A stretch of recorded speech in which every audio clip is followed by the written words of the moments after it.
Investments వచ్చే అవకాశాలు నాకు కనిపిస్తుంది. చెప్పండి. రైట్. మనతో పాటు టు హ్యావ్ ప్యానలిస్ట్ సైన్యం నుంచి ఉన్నారు, రిచ్ అకాడమిక్ బ్యాక్గ్రౌండ్ నుంచి ఉన్నారు. సో సబ్జెక్ట్ పర్ఫెక్ట్గా వెళ్తుంది. ప్రొఫెసర్ మురళీమనోహర్ గారు నమస్తే అండి. 2 రోజుల ప్రధానమంత్రి పర్యటన, ఎందుకంటే ప్రపంచం మొత్తం చూసింది. ఆయన అయితే వైట్ హౌస్లో బైనాకులర్స్ వేసుకుని అక్కడే కుర్చీ వేసుకొని చూశాడు డొనాల్డ్ ట్రంప్. ఏం మాట్లాడేసుకుంటున్నారు వీళ్ళు. ఇప్పుడు ఏంటంటే ఆయనకి ఈ మధ్య కొత్తగా ఒక అనుమానం మొదలైంది. నెతన్యాహు నన్ను పూర్తిగా వాడేస్తున్నాడా, ప్రపంచానికి మాత్రం ఇంకో రకంగా అర్థమైంది. అమెరికా ఇజ్రాయెల్ను వాడేసుకుంటుందని, but other way around Netanyahu నన్ను వాడేస్తున్నాడు. ఈ క్రమంలో ఇప్పుడు మోదీ గారు వెళ్ళటం అనేది ఏం ఇండికేషన్ ఇస్తుంది?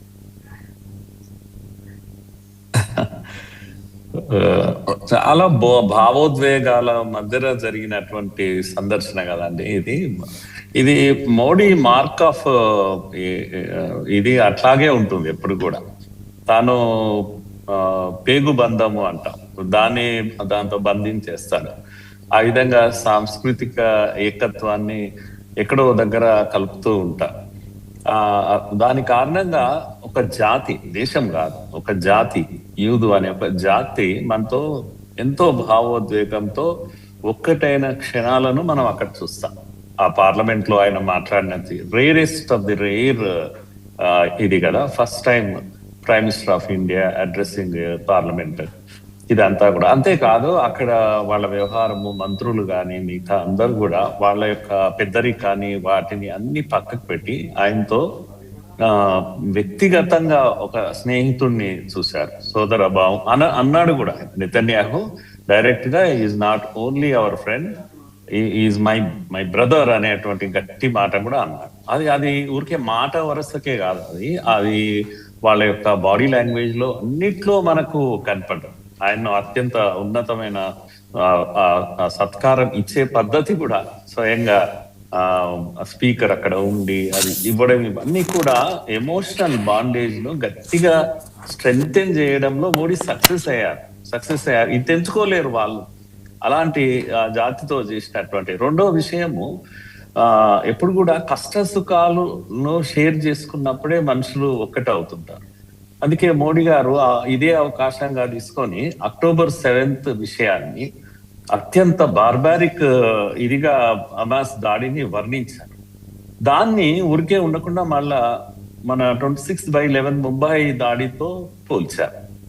జాతిగా మనకు అదే ఫీలింగ్. అరే ఊరికే ఏదో ఎవరికి వాళ్ళ పనులలో ఉండి ఎంజాయ్ చేసి తాజ్ హోటల్లో వీటిల్లో చేస్తున్నటువంటి సమయంలో సడన్ గా ఒక మూక వచ్చేసి చంపుతూ పోతుంటే ఇంకో విషయం చెప్పారు.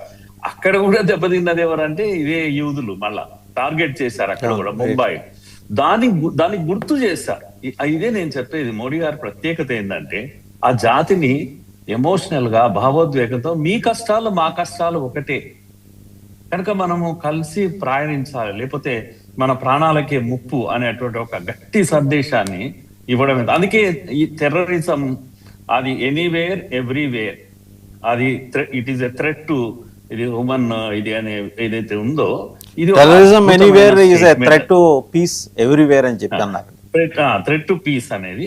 కనుక ఎక్కడ గన్ ఉంటుందో అక్కడ రక్తం ఉంటదండి, ఎక్కడ గన్ ఉంటుందో అక్కడ శాంతి ఉండదు. అందుకే ఈ దేశంలో మావోయిజాన్ని కూడా గట్టిగా తుడిచిపెట్టే ప్రయత్నం ఇక్కడ ప్రభుత్వం గతంలో 75 ఏళ్ల వరకు కూడా జరగలేదు. అది ఇప్పుడు తుడిచిపెట్టారు. రెండవ గన్ను ఉండకూడదు, ఒకటే గన్ను ఉండాలి, ఒకే రాజ్యాంగం ఉంది. ఇది ఈ దేశంలో కూడా జరుగుతుంది. కనుక మీ కష్టాలు మా కష్టాలు ఒకటే అనే విషయం హాయిగా ఏదో పార్టీలు చేసుకుంటున్నటువంటి వాళ్ళను October 7th జరిగిన దాడి అది చాలా బార్బారికే కదా. అది తర్వాత సరే వాళ్ళు అణచివేత ఇదంతా చేయడము, 60,000 70,000 మంది, లేకపోతే ఇదంతా అది ఆ విషయం మనం మాట్లాడతాం. ఎందుకంటే మనుషులు చావడం ఎవరికి ఇష్టం ఉండదు. కానీ ఈ బార్బారిక్ ఇది మూలం కదా. అది జరగకుంటే ఇదంతా జరగదు కదా. అట్లాగే ముంబైలో జరగకపోతే మనం కూడా పాకిస్తాన్ తో యుద్ధం చేసే అవసరం లేదుగా, పెహల్గామ్ లో జరగకపోతే యుద్ధం చేసే అవసరం లేదు కదా. కనుక ప్రశాంతంగా ఉన్నటువంటి దేశాలను ఈ తీవ్రవాదం ఎట్లా చేస్తే ఇవన్నీ కూడా ఆయన యొక్క మార్క్ ఆఫ్ ఇది. ఎమోషనల్ గా కనెక్ట్ అయ్యారు బాగా. దీని బేస్ గా రెండవ రోజు మొత్తం బిజినెస్ చేశారు.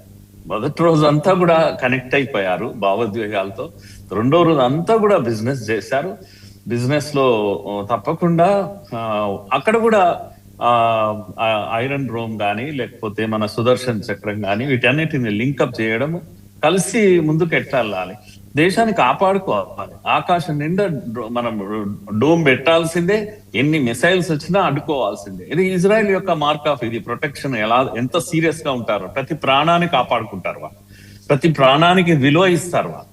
కనుక అంత తీవ్రవాదం మధ్యలో ఉన్న ప్రతి సిటిజన్ కాపాడుకుంటారు. అది వాళ్ళకున్న గొప్ప లక్షణం. అది నేర్చుకోవాలి మనం కూడా.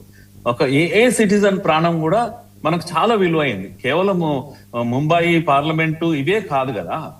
ఇంక ఇది లెసన్స్ కొన్ని మనం వాళ్ళతో నేర్చుకోవాల్సినవి ఉన్నాయి. టెక్నాలజీ ట్రాన్స్ఫర్ తప్పకుండా మనకు ఇజ్రాయిల్ కలిసి వస్తుంది. దీంట్లో పాలిటిక్స్ తో సంబంధం లేదు. ఆయన అంత మాట్లాడుతున్నా కూడా గాజా పీస్ దీన్ని ఏమీ వదలలేదు. పీస్ ప్లాన్ ను కంప్లీట్ గా ఎంకరేజ్ చేశారు.